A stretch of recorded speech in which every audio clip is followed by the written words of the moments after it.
Everyone reacts to CBD differently, and some of us are naturally more sensitive. For this reason, it is important to start with a low dose, build up gradually, and discover how your body reacts to CBD oil before increasing the dose. Therefore, for the first few days using CBD oil, take one spray under the tongue, ideally with food. Hold the oil under your tongue for 2 minutes before swallowing. For the next few days, decide if you would like to increase to one spray taken 2 times per day, ideally with food. After a few more days, decide if you would like to increase to one spray taken 3 times per day, again ideally with food.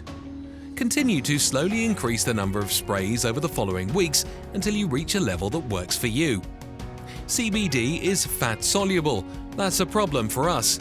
When we swallow CBD, it goes straight through us, with less reaching our bloodstream.